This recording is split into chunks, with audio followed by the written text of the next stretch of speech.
जय जगन्नाथ सांग मैंने आपण मानू मो यूट्यूब चैनल को अनेक अनेक स्वागत जनाऊँगी। सांग मैंने आपण मैंने गोटे कथा निश्चित भाव में शुणी थे जे मनुष्यर भल कि खराब कर्मर फल निश्चित भाव में ताको भोगवाई पड़ी था। आज ये वीडियो माध्यम आज हम जाना जे कौन सतरे बापा माँ कर्मर फल संतान को भोगवाक पड़ी था। सांग मैंने भिडियोटी को प्रथम रु शेष जाए देखा अनुरोध कहीं भिडियोटी बहुत इंटरेस्टिंग हबार अच्छे आपण मैंने संपूर्ण देखंतु। सांग मैंने बहुत दिन तलर कथा जड़े तपस्वी आश्रम रे बास करुले। थरे तांको धर्मपत्नी आसी पचारिले जे स्वामी कौन माता पिता कर्मर फल संतान को भोगवाक पड़ी था।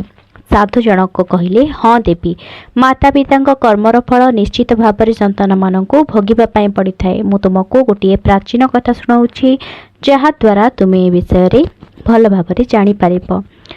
सांग मैंने ऋषि जनक कहले प्राचीन समयर कथा गोटे गाँव में जड़े गरीब व्यक्ति बास करुले। बहुत कष्ट निजर परिवार को से चलाउथिले। सारा दिन काम करी मात्र 50 टंका रोजगार करुले। से 25 टंका दान करुले आउ 25 टंकार निजर घर चलाउथिले। से परिवार रे एक पुत्र संतान जन्म नेला। से परिवार रे 3टी सदस्य होई गले जहा फल कि घर चलाइबारे समस्या देखादेला। एपरिक अभाव रे धीरे धीरे पिलाटी बड़ है। दिने से ता बापा को पचारिला बापा तुम्हें 50 टंका रोजगार करुछ सेथिरु तो 25 टंका तुम्हें दान कर देउछ आउ 25 टंकार आमर परिवार केमिति चलिबो। पुअर एही कथा सुनी पुओटीर बापा चुप रहिले। आउ पिलाटीर माँ एक कथा सुनी कहले जे पुओ तो बापा जहाँ भी दान करुछंती से सब केवल तो पाई अन्य कहा पाई नुहे। किंतु पिलाटी बहुत छोट थिबारो एक कथा को से बुझी पारेला नहीं। एमिति दिन गड़िबाकु लागिला एवं वर्तमान पुओटीर बयस 10 वर्ष। गोटे दिन से व्यक्ति काम सारी घर को फेरुथिबा समय रे हठात एक कला मईसी ताकू आक्रमण कला। सही ठारे ही से व्यक्तिर मृत्यु हो गला। एही दुखरे तार पुओ आउ तार पत्नी भांगी पड़िले। पिलाटी ता माँ को पचारिला माँ बापा कुआडे गले। माटी अति दुखरे कहिला पुओ तो बापा आम समस्त को छाड़ी जमपुर को चली जाइछंती। पुओटी कहिला माँ बापा थिला बेले तांको रोजगार रु 25 टंका दान करुतिले आउ 25 टंकार आम घर चलाउतिले। एबे तो बापा आउ नाहांती एबे आमे कौन करिबा कौन खाइबा। माँ कहिला आमर केवल भगवान ही भरोसा आउ आमर केही निजर नाहांती। पुओटी कहिला माँ तुमे सेमिति कुहनी मु जमराजंको पाखकु जीबे आउ मो बापा को मु फेराई आनिबे।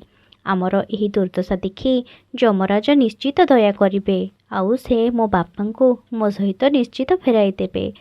पुअर एही कथा को माँ ध्यान देले नहीं। एमिति दिन गड़ीगला। माटी निजर गुजराण मेंटाइबा पई अन्य घरे काम करिबाकु लागिला। दिने माटी ता पुओ को छाड़ी अन्य घर को काम करिबाकु जाइतिला। घरे एकुटिया थिबा पिलाटी भाबिला मु जाउछि जमराजंग पाखकु जीबी आ मो बापा को फेराई नहीं आसीबी। यह भाभी पिलाटी घर बाहर की चलवाक लगिला। एमिति चली चली से थकी पड़ा आउ एक विशाल आंब गछ छाईरे विश्राम नेला। किंतु एही समय रे ता सह एक अजब घटना घटिला। से जो गछ तले बसिथिला से गछ मनुष्यर स्वर रे कहिबाकु लागिला पुओ तुमे किए तुमे एठारे काहीकि बसिछ। एही कथा सुनी पुओटी कहला मु एक गरीब घरर पुओ अटे मो बापा को आनिबा पई मु जमराजंक पाखकु जाउछि। पिलाटी ठारू एभली कथा शुणी आंब गछ कहिला पुओ तुमे मो पाई एक प्रश्न जमराजंको पचारि पारिबो। पुओटी कहिला हाँ। आंब गछटी कहिला मु केउ कालरू एही स्थान रे अछि किंतु मोर गोटिए भी पत्र तळे पडु नाही एवं नाही मोर डाळ सुखुछि आउ केते वर्ष पर्यंत मु एभली ठिया होइथिबी। मु एभली केउ पाप कर्म करिथि जो कारणरू मु ए जन्मरू मुक्ति पाई पारु नाही। आंब गछर एही कथा शुणी पुओटी कहिला ठीक अछि मु जमराजंको एही कथा निश्चित पचारिबी। यह कही पिलाटी आग को चलिला। बाटरे जिबा बेले से एक इच्छा धरी साप को देखिला। साप को देखि पिलाटी भୟରେ थरिबाकु लागिला। ତେଣୁ ସେ ସେଠାରୁ ଦୌଡ଼ିବାକୁ ବାହାରିବା କ୍ଷଣି ସାପଟି ମନୁଷ୍ୟ ସ୍ୱରରେ କହିଲା, ପୁଅ, ତୁ ଡରେନି। ତୁ କିଏ ଆଉ ତୁ କୁଆଡ଼େ ଯାଉଛୁ? ପିଲାଟି ହାତ ଯୋଡ଼ି କହିଲା, ମୁଁ ଏକ ଗରିବ ପିତାର ସନ୍ତାନ। ମୁଁ ମୋ ବାପାଙ୍କୁ ଫେରାଇ ଆଣିବା ପାଇଁ ଯମରାଜଙ୍କ ପାଖକୁ ଯାଉଛି। ସାପଟି କହିଲା, ପୁଅ, ତୁମେ ମୋର ଏକ ପ୍ରଶ୍ନ ଯମରାଜଙ୍କୁ ପଚାରି ପାରିବ? ମୁଁ କେଉଁ କାଳରୁ ଜୀବିତ ଅଛି। ମୁଁ ଏବେ ଆଉ ଚାଲିପାରୁନାହିଁ। ଚାଲିବାକୁ ମୋର ଆଉ ଶକ୍ତି ବି ନାହିଁ। ମୁଁ ମୋ ପୂର୍ବଜନ୍ମରେ ଏମିତି କି ପାପ କରିଥିଲି ଯେ ମୋତେ ଏ ଜନ୍ମରୁ ମୁକ୍ତି ମିଳୁନାହିଁ? ଏହା ତୁମେ ଯମରାଜଙ୍କୁ ନିଶ୍ଚିତ ପଚାରିବ। ପୁଅଟି କହିଲା, ହଁ, ମୁଁ ନିଶ୍ଚୟ ପଚାରିବି। ଏତିକି କହି ପିଲାଟି ଆଗକୁ ଚାଲିଲା। ପିଲାଟି ଏମିତି ଯାଉ ଯାଉ ବାଟରେ ଏକ କୃଷକ ଦେଖାହେଲା। କୃଷକଟି ପଚାରିଲା, ପୁଅ, ତୁ କିଏ? ଆଉ ଏତେ ଖରାରେ ତୁ କୁଆଡ଼େ ଯାଉଛୁ? ପୁଅଟି କହିଲା, ମୁଁ ଏକ ଗରିବ ବ୍ୟକ୍ତିର ପୁତ୍ର ଅଟେ। ମୁଁ ମୋ ପିତାଙ୍କୁ ଫେରାଇ ଆଣିବା ପାଇଁ ଯମରାଜଙ୍କ ପାଖକୁ ଯାଉଛି। କୃଷକ କହିଲା, ତୁମେ ଯମରାଜଙ୍କୁ ମୋର ଏକ ପ୍ରଶ୍ନ ପଚାରି ପାରିବ? ମୁଁ କେବେଠାରୁ ଏହିଠାରେ ଏକ କୂଅ ଖୋଳିବା ପାଇଁ ଚାହୁଁଛି ଏବଂ ଏଠାରେ ପାଣି ପଡ଼ୁନାହିଁ। ଏଥିରେ ମୁଁ ଅନେକ ପଇସା ମଧ୍ୟ ଖର୍ଚ୍ଚ କରିସାରିଲିଣି, କିନ୍ତୁ ଏଥିରେ କିଛି ବି ପାଣି ପଡ଼ୁନାହିଁ। ଟିକେ ଏହାର କାରଣ ତାଙ୍କୁ ପଚାରି ପାରିବ? ପୁଅଟି କହିଲା, ଠିକ୍ ଅଛି, ମୁଁ ତୁମ ପ୍ରଶ୍ନ ଯମରାଜଙ୍କୁ ନିଶ୍ଚିନ୍ତ ପଚାରିବି। ଏହା କହି ପିଲାଟି ଆଗକୁ ଚାଲିଲା।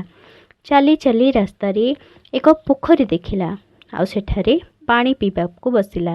ଏହି ସମୟରେ ପହଁରି ପହଁରି ଏକ ବତକ ଆସିଲା ଆଉ କହିଲା, ପୁଅ, ତୁ କିଏ? ଆଉ ଏମିତି ଏକା କୁଆଡ଼େ ଯାଉଛୁ? ପିଲାଟି କହିଲା, ମୁଁ ଏକ ଗରିବ ଘରର ପିଲା। ମୋ ବାପାଙ୍କୁ ଆଣିବା ପାଇଁ ମୁଁ ଯମରାଜଙ୍କ ପାଖକୁ ଯାଉଛି। ବତକ କହିଲା, ମୋର ଏକ ପ୍ରଶ୍ନ ଯଦି ତୁମେ ଯମରାଜଙ୍କୁ ପଚାରି ପାରନ୍ତ ତେବେ କେତେ ଭଲ ହୁଅନ୍ତା। ମୁଁ ବହୁତ ବର୍ଷ ହେଲାଣି ଏ ପୋଖରୀରେ ଅଛି। 7 ପିଢ଼ି ବିତିଗଲାଣି, କିନ୍ତୁ ମୁଁ ଏତେ ଯାଏଁ ବଞ୍ଚିଛି। ମୁଁ ମୋ ପୂର୍ବଜନ୍ମରେ କ'ଣ ପାପ କରିଥିଲି ଯେ ଯାହାଫଳରେ ମୋତେ ଏହି ଯୋନିରୁ ମୁକ୍ତି ମିଳୁନାହିଁ? ପିଲାଟି କହିଲା, ଠିକ୍ ଅଛି, ମୁଁ ତୁମ ପ୍ରଶ୍ନର ଉତ୍ତର ନିଶ୍ଚୟ ଯମରାଜଙ୍କୁ ମାଗିବି। ଏତିକି କହି ପିଲାଟି ଆଗକୁ ବଢ଼ିଲା। ଚାଲି ଚାଲି ଯିବା ସମୟରେ ଦେଖିଲା ଗୋଟିଏ ପୋଖରୀ କୂଳରେ ଗୋଟିଏ ବଗଟିଏ ମରିକି ପଡ଼ିଛି। ମୃତ ବଗଟିକୁ ପାର କରିବା ସମୟରେ ମୃତ ବଗଟିର ଆତ୍ମା କହିଲା, ପୁଅ, ତୁମେ କିଏ ଆଉ କୁଆଡ଼େ ଯାଉଛ? ପିଲାଟି କହିଲା, ମୁଁ ଗରିବ ଘରର ପିଲା। ମୋ ବାପାଙ୍କୁ ଆଣିବା ପାଇଁ ମୁଁ ଯମରାଜଙ୍କ ପାଖକୁ ଯାଉଛି। ବଗଟି କହିଲା, ତୁମେ ଯମରାଜଙ୍କୁ ଏକ ପ୍ରଶ୍ନ ପଚାରି ପାରିବ? ମୁଁ ଏଇ ନଦୀ କୂଳରେ କେବେଠୁ ପଡ଼ିଛି। ମୋ ମୃତ ଶରୀର ଏତେ ଯାଏଁ ବି ଏଇଠି ପଡ଼ିକି ରହିଛି। ଯେତେବେଳେ ଏ ନଦୀର ଲହରୀ ଆସେ ମୋତେ ପାଣି ଭିତରକୁ ନେଇଯାଏ ଆଉ ଲହରୀ ପୁଣି ମୋତେ ଆଣି କୂଳରେ ପକାଇ ଦିଏ, କିନ୍ତୁ ମୋ ଶରୀର ଏଯାଏଁ ସଢ଼ୁନି। କେତେ ବର୍ଷ ହେବ ମୁଁ ସେମିତି ପଡ଼ି ରହିଛି। ମୋର କେଉଁ ପାପ କାରଣରୁ ମୋତେ ଏ ଜନ୍ମରୁ ମୁକ୍ତି ମିଳୁନାହିଁ? ମୋର ଏ ପ୍ରଶ୍ନକୁ ତୁମେ ଯମରାଜଙ୍କୁ ଟିକେ ପଚାରିବ। ପିଲାଟି ହଁ କହି ସେଠାରୁ ଚାଲିଗଲା ଆଉ ଚାଲି ଚାଲି ଯାଇ ଯମପୁରୀରେ ପହଞ୍ଚିଗଲା। ଯମରାଜଙ୍କ ଦରବାରରେ ପହଞ୍ଚି ବିନମ୍ର ସହକାରେ ଯମରାଜଙ୍କୁ ପ୍ରଣାମ କରିଲା ଆଉ ପଚାରିଲା, ହେ ଯମରାଜ, ମୋ ପିତା କେଉଁଠି ଅଛନ୍ତି? ଯେତେବେଳେ ମୋ ବାପା ଘରେ ଥିଲେ ସେ ପ୍ରତ୍ୟେକ ଦିନ 50 ଟଙ୍କା ରୋଜଗାର କରୁଥିଲେ, ଯେଉଁଥିରୁ 25 ଟଙ୍କା କେବଳ ସେ ଦାନ କରିଦେଉଥିଲେ ଆଉ ବାକି 25 ଟଙ୍କାରେ ଆମର ଭରଣ ପୋଷଣ କରୁଥିଲେ। କିନ୍ତୁ ଏବେ ଆମ ପାଖରେ ଆମ ବାପା ନାହାନ୍ତି। ମୁଁ ଆଉ ମୋ ମା ଭୋକରେ ରହୁଛୁ। ଆପଣ ଦୟାକରି ମୋ ବାପାଙ୍କୁ ମୋ ସହ ପଠାଇ ଦିଅନ୍ତୁ। ବାଳକର ଏଭଳି କଥା ଶୁଣି ଯମରାଜ କହିଲେ, ଠିକ୍ ଅଛି, ମୁଁ ତୁମ ପିତାଙ୍କୁ ତୁମ ସହ ପଠାଇ ଦେବି। ଏବେ ଯମରାଜ ପିଲାଟିକୁ ପାଖରେ ବସାଇଲେ ଏବଂ ଭୋଜନ କରାଇଲେ। ଭୋଜନ କରାଇ ସାରି ଯମରାଜ ପଚାରିଲେ, ତୁମକୁ ଆଉ କ'ଣ ଦରକାର? ଏହାପରେ ବାଳକଟି ରାସ୍ତାରେ ଆସିବା ବେଳେ ଯେଉଁମାନଙ୍କ ସହ ଭେଟ ହୋଇଥିଲା ସେମାନଙ୍କର ସବୁ ପ୍ରଶ୍ନ ପଚାରିଲା। ଯମରାଜ ପ୍ରଶ୍ନର ଉତ୍ତର ଦେଲେ ଆଉ କହିଲେ, ତୁମେ ଯିବା ସମୟରେ ସମସ୍ତଙ୍କର ପ୍ରଶ୍ନର ଉତ୍ତର ଦେଇଯିବ। ଯମରାଜ କହିଲେ, ପୁତ୍ର, ତୁମେ ତୁମ ଘରକୁ ଫେରିଯାଅ। ଘରେ ତୁମ ମା ତୁମର ଅପେକ୍ଷା କରିଥିବେ ଆଉ ତୁମ ପିତା ତୁମ ଘରେ ନିଶ୍ଚୟ ପହଞ୍ଚିଯିବେ। ଏହାପରେ ବାଳକଟି ଯମରାଜଙ୍କୁ ପ୍ରଣାମ କରି ଫେରିବା ସମୟରେ ତାକୁ ପ୍ରଥମେ ସେଇ ମରିଯାଇଥିବା ବଗ ସହ ଭେଟ ହେଲା। ବଗଟି ବାଳକକୁ ଦେଖି ପଚାରିଲା, ପୁତ୍ର, କ'ଣ ତୁମେ ଯମରାଜଙ୍କୁ ମୋ ପ୍ରଶ୍ନ ପଚାରିଲ? ବାଳକଟି କହିଲା, ହଁ, ମୁଁ ପଚାରିଲି। ଯମରାଜ କହିଲେ, ତୁମେ ତୁମ ପୂର୍ବଜନ୍ମରେ ବହୁତ ବଡ଼ ବିଦ୍ୱାନ ଥିଲ, ହେଲେ ତୁମେ କାହାକୁ ତୁମ ଜ୍ଞାନ ଶିଖାଇଲ ନାହିଁ। ଯେବେ ତୁମେ ମରିଗଲ, ତୁମ ଭିତରେ ହିଁ ସେହି ଜ୍ଞାନ ଆନ୍ଦୋଳିତ ହେଉଛି। ଯେତେ ପର୍ଯ୍ୟନ୍ତ ତୁମେ ସେହି ଜ୍ଞାନକୁ କାହାକୁ ନ ଶିଖାଇଛ, ସେତେ ପର୍ଯ୍ୟନ୍ତ ତୁମ ଆତ୍ମାକୁ ଶାନ୍ତି ମିଳିବ ନାହିଁ। ବଗ କହିଲା, ହେଲେ ପୁଅ, ମୋର ଏ ଅବସ୍ଥା ଦେଖି ମୋ ପାଖକୁ କିଏ ଜ୍ଞାନ ନେବା ପାଇଁ ଆସିବ? ତେଣୁ ତୁମେ ହିଁ ମୋ ଜ୍ଞାନକୁ ନେଇଯାଅ। ଏହାପରେ ବଗ ପାଖରେ ଥିବା ସମସ୍ତ ଜ୍ଞାନ ସେ ବାଳକକୁ ଦେଇଦେଲା। ଜ୍ଞାନ ଦେବାର କିଛି ସମୟ ପରେ ତା ଆତ୍ମା ମୋକ୍ଷ ପ୍ରାପ୍ତି ହେଲା। ଏହାପରେ ପିଲାଟି ଆଗକୁ ଚାଲିଲା ଏବଂ ବାଟରେ ତାର ବତକ ସହ ଭେଟ ହେଲା। ବତକ ପଚାରିଲା, କ'ଣ ତୁମେ ଯମରାଜଙ୍କୁ ମୋ ପ୍ରଶ୍ନ ପଚାରିଥିଲ? ପୁଅଟି କହିଲା, ହଁ। ଯମରାଜ କହିଲେ, ତୁମ ଭିତରେ ଅମୃତ ଅଛି। ଯେତେ ପର୍ଯ୍ୟନ୍ତ ତୁମେ ଏହି ଅମୃତକୁ କାହାକୁ ଦେବ ନାହିଁ, ସେତେ ପର୍ଯ୍ୟନ୍ତ ତୁମେ ଏମିତି ବ୍ୟାକୁଳ ହେଉଥିବ। ବତକ କହିଲା, ତେବେ ତୁମେ ଅମୃତ ସବୁ ନେଇଯାଅ। ଏହାପରେ ବତକ ସବୁ ଅମୃତ ସେ ପୁଅଟିକୁ ଦେଇଦେଲା। କିଛି ସମୟ ପରେ ବତକ ମଧ୍ୟ ମୋକ୍ଷ ପ୍ରାପ୍ତି ହୋଇଗଲା। ପିଲାଟି ପୁଣି ଆଗକୁ ଚାଲିଲା ଏବଂ ଯିବା ବାଟରେ ସେ ସେଇ କୃଷକ ସହ ଭେଟ ହେଲା, ଯିଏ ଏକ କୂଅ ଖୋଳୁଥିଲା। କୃଷକ ପଚାରିଲା, ପୁଅ, କ'ଣ ତୁମେ ମୋ ପ୍ରଶ୍ନ ଯମରାଜଙ୍କୁ ପଚାରିଲ? ବାଳକଟି କହିଲା, ହଁ। ଯମରାଜ କହିଲେ, ଆପଣଙ୍କ ଘରେ ଏକ କନ୍ୟା ଅଛି। ଯେତେ ପର୍ଯ୍ୟନ୍ତ ଆପଣ ସେହି କନ୍ୟାର ବିବାହ କରିବେ ନାହିଁ, ସେତେ ପର୍ଯ୍ୟନ୍ତ ଆପଣ ଯେତେ ଚେଷ୍ଟା କଲେ ବି ଏହିଠାରେ ଜଳ ବାହାରିବ ନାହିଁ। ତୁମର କର୍ମକୁ ତୁମେ ପୂରା କର। ପ୍ରଥମେ କନ୍ୟା ଦାନ କର। ଏହାପରେ କୃଷକ କହିଲା, ଏବେ ସାଙ୍ଗେ ସାଙ୍ଗେ ମୋ କନ୍ୟା ପାଇଁ ବର କେଉଁଠୁ ଖୋଜିବି? ତୁମେ ମୋ କନ୍ୟାକୁ ବିବାହ କର। ଏହାପରେ ସେ କୃଷକ ପୁଅଟି ସହ ତାର କନ୍ୟାର ବିବାହ ଦେଲା ଆଉ ବହୁତ ଧନ ସମ୍ପତ୍ତି ଦେଇ ତାକୁ ବିଦାଇ ଦେଲା। ଏହାପରେ ବାଳକ ତାର କନ୍ୟା ସହିତ ଆଗକୁ ବଢ଼ିଲା ଆଉ ବାଟରେ ତାର ଇଚ୍ଛାଧାରୀ ସାପ ସହ ଭେଟ ହେଲା। ସାପ ପଚାରିଲା, ପୁଅ, କ'ଣ ତୁମେ ମୋ ପ୍ରଶ୍ନ ଯମରାଜଙ୍କୁ ପଚାରିଲ? ପୁଅଟି କହିଲା, ହଁ। ଯମରାଜ କହିଲେ, ତୁମ ପାଖରେ ଗୋଟିଏ ମଣି ଅଛି। ତୁମେ ତାକୁ କାହାକୁ ଦାନ କରିନାହଁ। ଯେ ପର୍ଯ୍ୟନ୍ତ ସେ ମଣିକୁ ତୁମେ କାହାକୁ ଦାନ କରିବ ନାହିଁ, ସେତେ ପର୍ଯ୍ୟନ୍ତ ତୁମେ ଏମିତି ରହିବ। ସାପ କହିଲା, ଏବେ ମୁଁ ଏ ନାଗମଣିକୁ କାହାକୁ ଦେବି? ଏଇଟା ତୁମେ ହିଁ ନେଇଯାଅ। ଏହାକୁ ତୁମ ପାଖରେ ହିଁ ରଖ। ଏହା କହି ସେ ସାପ ନାଗମଣିଟିକୁ ପିଲାଟିକୁ ଦେଇଦେଲା। ଏହାପରେ ସାପର ଆତ୍ମାର ମୋକ୍ଷ ପ୍ରାପ୍ତି ହେଲା। ଏହିପରି ପିଲାଟି ତାର ପତ୍ନୀ ସହ ଆଗକୁ ବଢ଼ିଲା। ଶେଷରେ ରାସ୍ତାରେ ସେହି ବିଶାଳ ଆମ୍ବ ଗଛକୁ ଭେଟିଲା। ଆମ୍ବ ଗଛଟି ପିଲାକୁ ଦେଖି ପଚାରିଲା, କ'ଣ ତୁମେ ମୋ ପ୍ରଶ୍ନ ଯମରାଜଙ୍କୁ ପଚାରିଥିଲ? ପିଲାଟି କହିଲା, ହଁ। ଯମରାଜ କହିଲେ, ପୂର୍ବ ଜନ୍ମରେ ତୁମେ ଜଣେ ଶିକ୍ଷକ ଥିଲ। ତୁମର କାମ ଥିଲା ଶିକ୍ଷା ଦାନ କରିବା, କିନ୍ତୁ ତୁମେ ତୁମର ପଦବୀର ସଠିକ୍ ଉପଯୋଗ କରିପାରିଲ ନାହିଁ। ତୁମେ ପିଲାଙ୍କୁ ଶିକ୍ଷା ଦେବା ବଦଳରେ ନିଜ କାମରେ ଲଗାଉଥିଲ। ତୁମେ ଜଣେ ଶିକ୍ଷକ ହେଇ ମଧ୍ୟ ଏହାର କାମ କରିନାହଁ। ତୁମେ ସେମାନଙ୍କର ଅଭିଶାପ ଯୋଗୁଁ, ତୁମର ଛାତ୍ରଛାତ୍ରୀଙ୍କର ଅଭିଶାପ ଯୋଗୁଁ ହିଁ ତୁମେ ମୁକ୍ତି ପାଉନାହଁ। ତୁମ ଭିତରେ ଥିବା ଜ୍ଞାନକୁ ତୁମେ କାହାକୁ ଦାନ ନ କରିବା ପର୍ଯ୍ୟନ୍ତ ତୁମେ ଏହି ଜନ୍ମରୁ ମୁକ୍ତି ପାଇପାରିବ ନାହିଁ।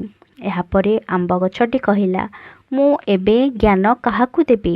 ତୁମେ ହିଁ ମୋର ଜ୍ଞାନ ସବୁ ନେଇଯାଅ। ଏହାପରେ ଆମ୍ବ ଗଛ ତାର ସବୁ ଜ୍ଞାନ ସେ ପିଲାଟିକୁ ଦେଇଦେଲା। ଜ୍ଞାନ ଦେବା ପରେ ତାକୁ ମଧ୍ୟ ମୁକ୍ତି ମିଳିଗଲା। ଏହାପରେ ବାଳକଟି ଚାଲି ଚାଲି ଯାଇ ତାର ପତ୍ନୀ ସହ ତାର ଘରେ ପହଞ୍ଚିଗଲା। ଘରେ ପହଞ୍ଚିବା ମାତ୍ରେ ହିଁ ପିଲାଟିକୁ ତାର ମା ଦେଖି ବହୁତ ଖୁସି ହୋଇଗଲା ଆଉ ପଚାରିଲା, ପୁଅ, ତୁ କୁଆଡ଼େ ଯାଇଥିଲୁ? ଆଉ ଏ ଝିଅଟି କିଏ? ଇଏ ତୋ ସହ କାହିଁକି ଆସିଛି? ଏହାପରେ ବାଳକ ସହ ଘଟିଥିବା ସମସ୍ତ ଘଟଣା ଗୋଟି ଗୋଟି କରି ତା ମାଆକୁ କହିଲା। ଏହା ସହ ତାକୁ ଜ୍ଞାନ ମଧ୍ୟ ହୋଇଯାଇଥିଲା ଯେ ତାର ପିତା ଯମପୁରୀରୁ ଆଉ କେବେ ବି ଫେରିବେ ନାହିଁ। ତାଙ୍କର ପିତା କରିଥିବା ଦାନ ଧର୍ମ ସବୁ ତାର ପୁତ୍ରକୁ ହିଁ ପ୍ରାପ୍ତ ହେଲା। ସାଙ୍ଗମାନେ ପରିଶେଷରେ ତପସ୍ୱୀ ଜଣକ ତାଙ୍କ ପତ୍ନୀକୁ କହିଲେ, ଦେବୀ, ଏହି ପ୍ରକାରର ପିତା ମାତା କରିଥିବା ଭଲ କର୍ମ ସବୁ କିମ୍ବା ମନ୍ଦ କର୍ମ ସବୁର ଫଳ ହିଁ ତାର ସନ୍ତାନକୁ ହିଁ ଭୋଗିବାକୁ ପଡ଼ିଥାଏ। କର୍ମ ଭଲ ହେଉ କି ଖରାପ ହେଉ, ଫଳ ତ ଅବଶ୍ୟ ମିଳିଥାଏ। ସାଙ୍ଗମାନେ ଆଶା କରି ମୋର ଏହି ଭିଡ଼ିଓଟି ଆପଣମାନଙ୍କୁ ନିଶ୍ଚିତ ରୂପରେ ଭଲ ଲାଗିଥିବ। ଯଦି ଭଲ ଲାଗିଥାଏ ମୋର ଚ୍ୟାନେଲକୁ ଗୋଟିଏ ସବସ୍କ୍ରାଇବ୍ କରିବେ ସାଙ୍ଗମାନେ, ତା ସହିତ ନିଜର ପ୍ରିୟଜନମାନଙ୍କୁ ସେୟାର କରି ଭିଡ଼ିଓକୁ ଗୋଟିଏ ଲାଇକ୍ କରିବା ପାଇଁ ଜମାରୁ ବି ଭୁଲିବେ ନାହିଁ। ନେକ୍ସଟ ଆଉ ଏକ ଟପିକ୍ ଆପଣମାନଙ୍କ ପାଇଁ ନେଇକି ଆସିବି। ସେତେ ପର୍ଯ୍ୟନ୍ତ ବିଦାୟ ଦିଅନ୍ତୁ। ରହିଲି, ନମସ୍କାର।